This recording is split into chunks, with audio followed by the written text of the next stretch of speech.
Како најстара етнички афирмирана групација на Балканот се јавуваат пајонските племиња. Се претпоставува дека тие ја владееле цела крајбрежна Егејска рамница и голем дел од Горна Македонија во текот на поголемиот дел од бронзеното време. Според традицијата зачувана кај Полиби, Ематија во старо време се нарекувала Пајонија. Од Страбон дознаваме дека Пајонија некогаш се простирала до Пелагонија и Пиерија. Кон овие литерални вести, треба да се приклучат и податоците што ги наоѓаме кај Хомер. Според Илијада, Пираихмес ги предводел криволаките пајонци кои дошле под Троја од Амидон, од Аксиос, Вардар, со широк тек, што зборува дека пајонците го населувале долниот тек на реката Вардар. Од Херодот дознаваме дека за време на грчко-персиските војни, долината на реката Стримон северно од Пангајон и Серското поле до езерото Прасијада биле населени со пајонци. Тука се споменуваат Сириопајони и Пеопли, кои по освојувањето на нивните градови од страна на Мегабас биле преселени во Мала Азија. Градот Сирис, споменат кај Херодот, каде што Ксеркс на враќање од Тесалија оставил своји разболени војници, се наоѓа во Пајонија. Долините на реките Астибос, Брегалница, Лакавица и Понтос биле пајонски. Според традицијата познато е дека во реката Брегалница е вршен чинот на кронисување на пајонските владетели. Така, Аристон, синот на Аудолеон, кого Лизимах го повел со себе од Тракија за да го врати на пајонскиот престол, се искапил во реката Брегалница. Хамонд предпоставува дека во пределот околу реката Астибос, Брегалница, се наоѓа престолнината на пајонската кралска куќа. Племето Дерони, посведочено на монетите, Хамонд го лоцира во околината на Кратово. Своронос, повикувајќи се на сличноста на имињата, Дероните ги поставува во близината на Дојран. Пајонските градови Доберос, Астрајон и Јорон, повеќето истражувачи ги лоцираат околу реката Струмица.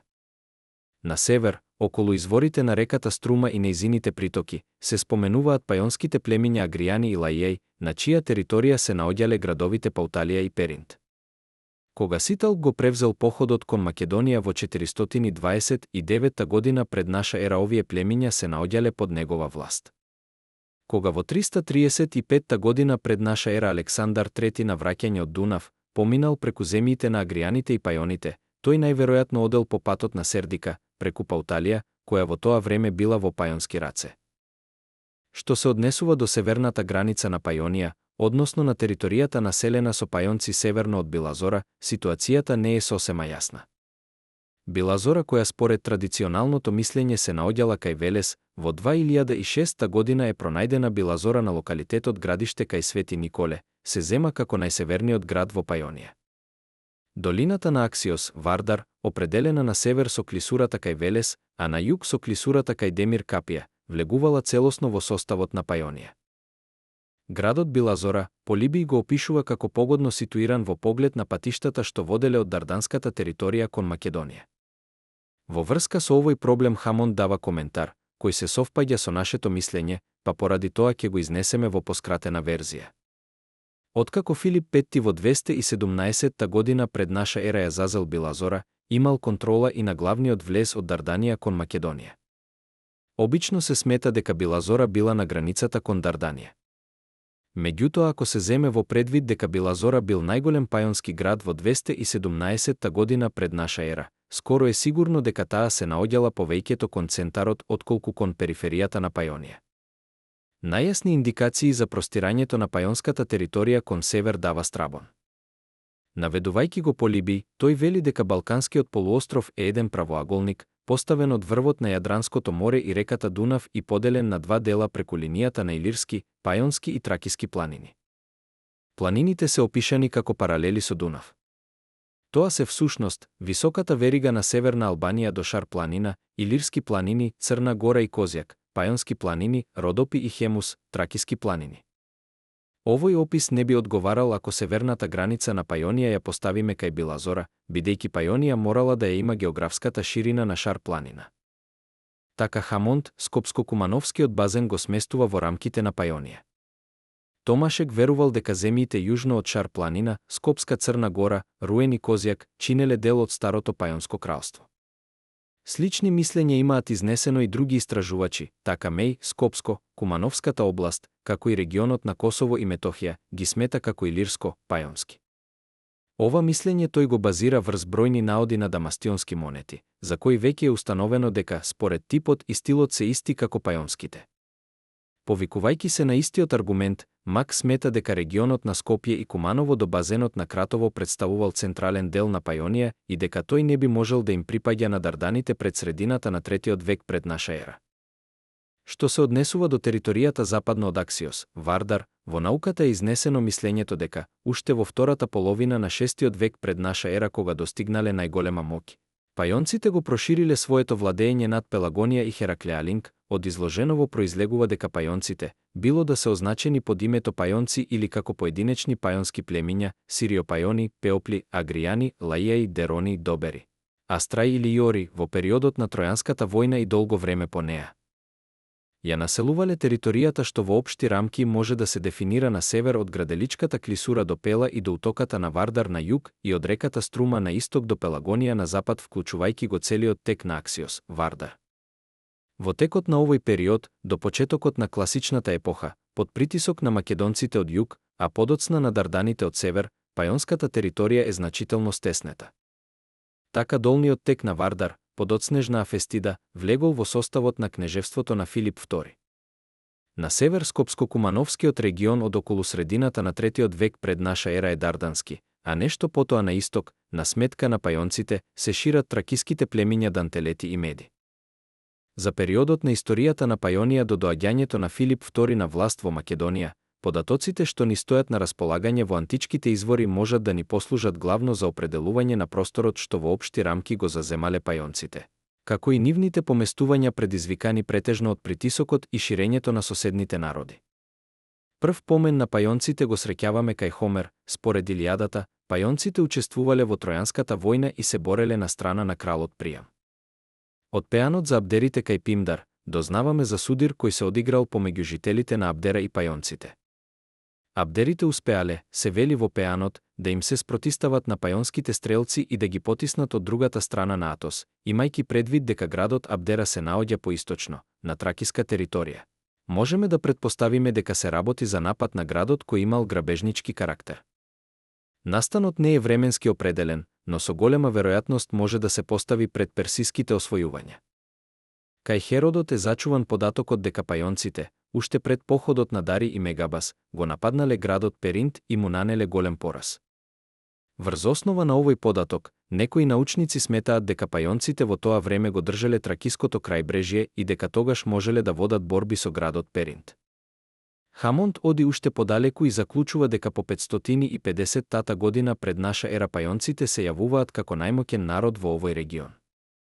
Колку и да биле потиснати кон внатрешноста, тие извршиле продор кон брегот и ги окупирале Амфестида и крајбрежниот појас кај Пела и Ихне, во овој период кога Пајонија се наоѓа на врвот на својата моќ. Таа го има проширено своето владење западно од реката Вардар до Пелагонија и Хераклеалинг. Овој заклучок се подкрепува со веќе прифатеното мислење за монетокувањето кај дероните, лајаите, сириопајоните и ихњатите во период од 540 до 511 година пред наша ера.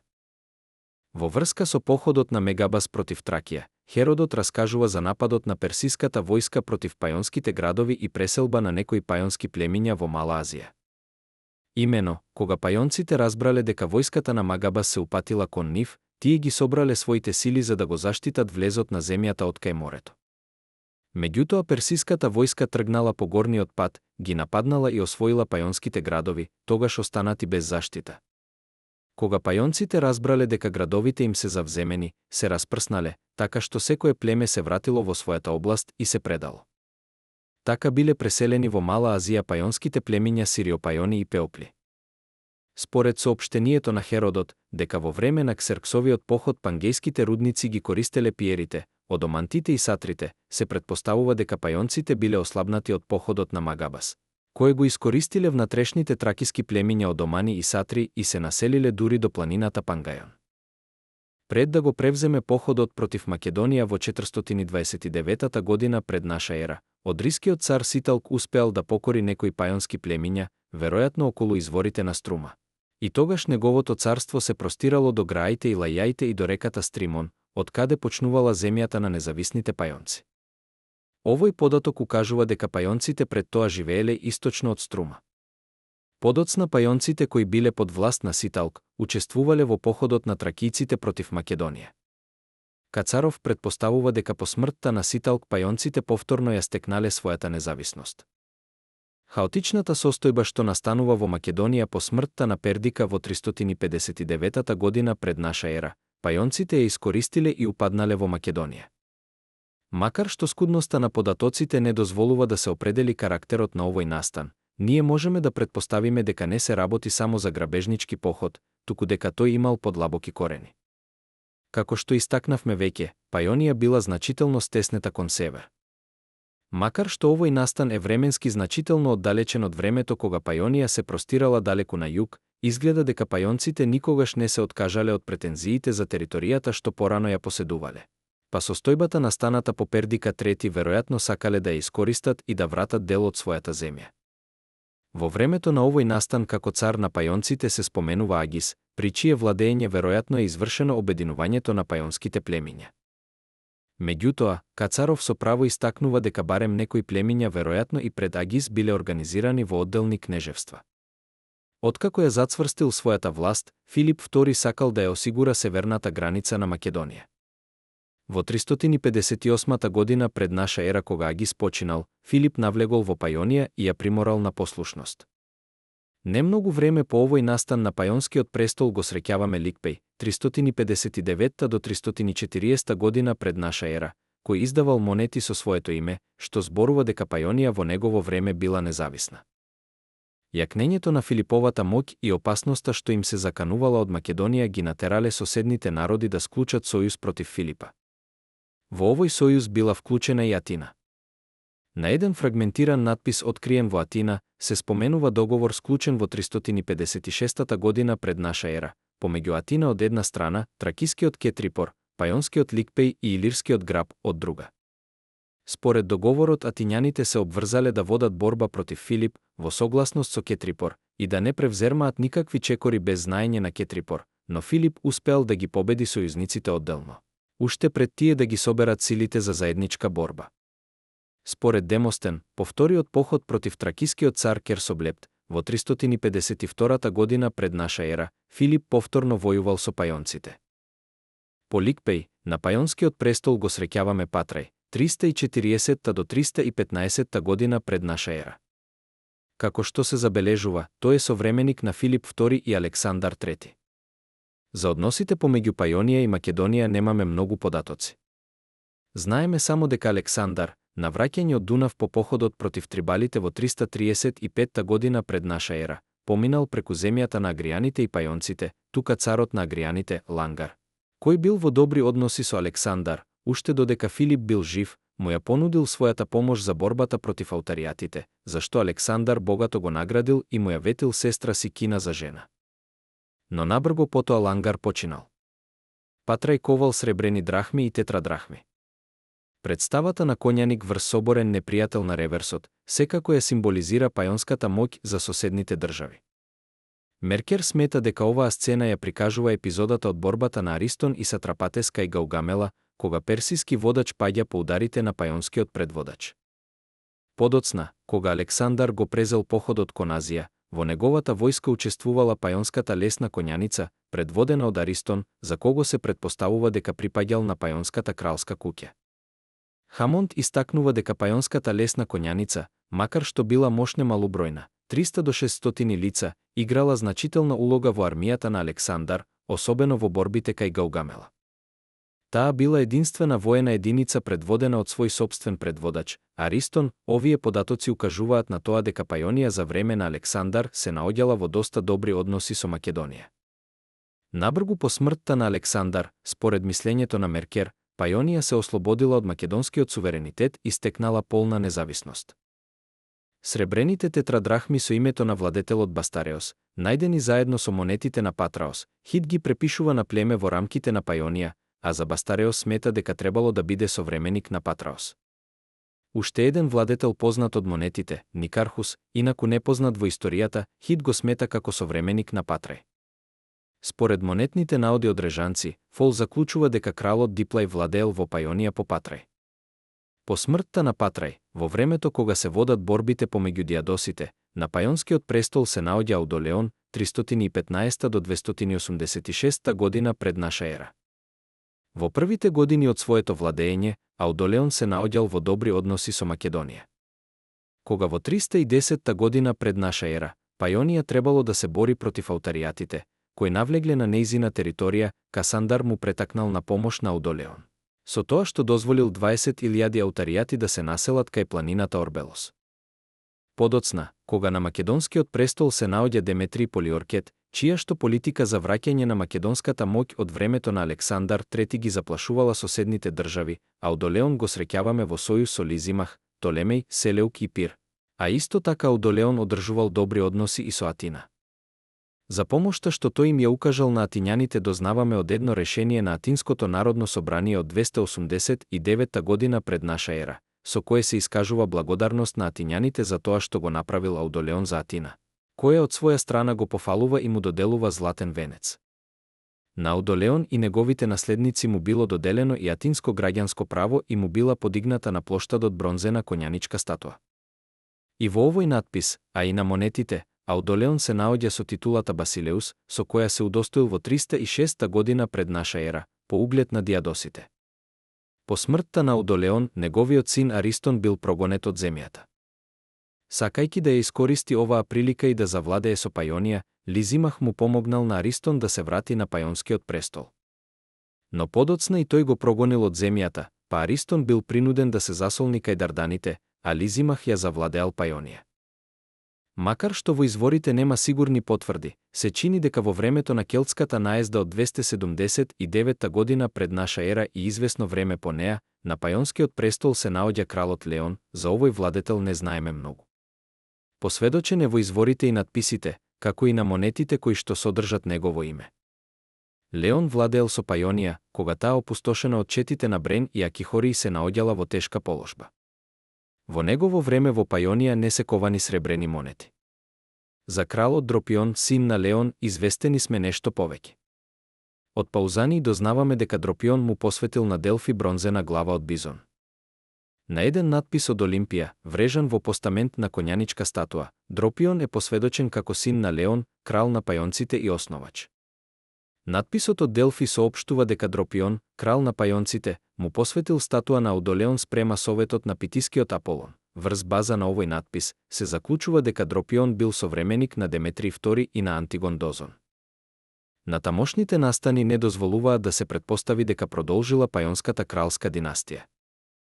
Ако се обидеме да ги резимираме податоците за долгата, но за жал, оскудна историја на пајонците, повремено засегната од античките писатели, би можеле да го извлечеме следниот заклучок. Во најраниот период на својата историја, пајонците имале племенско уредување на чело со племенски водачи. Уште пред почетокот на класичната епоха, може да се претпостави дека известни племиња биле организирани во поединечни кнежевства. Како пајонски племиња се споменуваат Сириопајони, Пеопли, Агријани, Лаијај, како и независните пајонци, а од монетите знаеме и за племето Дерони. Од видокругот на натамошните настани најнапред исчезнуваат лаијаите, кои влегуваат во составот на автономните пајонци. Нешто подоцна за времето на Ликпеј, за последен пат го среќаваме племето Дерони, затоа пак агријаните ја задржале својата самостојност, напоредно со Пајонија до подоцнежното хеленистичко време. Прв пајонски владетел што се споменува е Агис, за кого знаеме дека починал 359 година пред наша ера и за кого, според истражувачите, се поврзува обединувањето на пајонците во една политичка организација на чело со крал. Но, според нашето мислење, тоа не значи дека некои племиња и пред Агис не биле обединети. Кога на пајонскиот престол се наоѓал Ликпеј 356 година пред наша ера, Пајонија ја среќаваме во сојуз со Атина, а тоа би требало да значи дека Пајонија веќе имала традиција на организирана држава, на чело со владетел, кој уживал доверба и со кого Атина можела да влегува во сојуз. Покрај тоа, можеме да претпоставиме дека обединувањето на пајонците не се одиграло во еден момент, туку представувало постепен процес. Од друга страна, во време на Александар III ги среќаваме агријаните како самостојно пајонско племе, со свој крал Ланга. Исто така Бастареос и Никархос, посведочени на монетите, би можело да бидат владетели на некои од пајонските племиња, присоединети кон Пајонија во времето на Патраос или значително пред него. Најсјајниот период на пајонската историја е времето од Ликпејос до Дропион, последниот познат пајонски крал. Во ова време Пајонија, како организирана држава на чело со крал, играла значајна улога на Јужниот Балкан и уживала голем меѓународен углед. Филип II бил принуден во повеќе наврати да војува против неа. Кон крајот на неговото владење, како и за времето на Александар III, притисната од големата македонска моќ, Пајонија се јавува како сојузник на Македонија. Но затоа пак по смртта на Александар, таа се ослободила од македонската зависност. Имајќи ја Македонија како најопасен непријател, која ја загрозувала нејзината независност, Пајонија одржувала добри односи со Атина.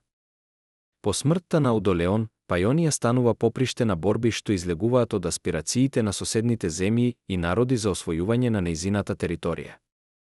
Меѓу првите, Лизимах се обидел да ја завладее Пајонија. Но, по големата келтска наезда, која представува преломен период за земјите во Средниот Балкан, па и за Пајонија, извесен период што се совпаѓа со владењето на Леон и Дропион, Пајонија се јавува како слободна сојузна држава. Наоѓајќи се меѓу две непријателски сили, Македонија на југ и Дарданија на север и немајќи сила да се спротистави на нивните претензии за анексија и владење на нејзината територија, Пајонија се наоѓа де во границите на Македонија, де во Дарданија, за да ја сподели конечно судбината со нејзините аспиранти и, заедно со нив, да потпадне под доминација на далеку посилниот непријател, римјаните. Целиот текст кој се чита на видеото е извадок од книгата Исар, Марвинци и повардарието во античко време.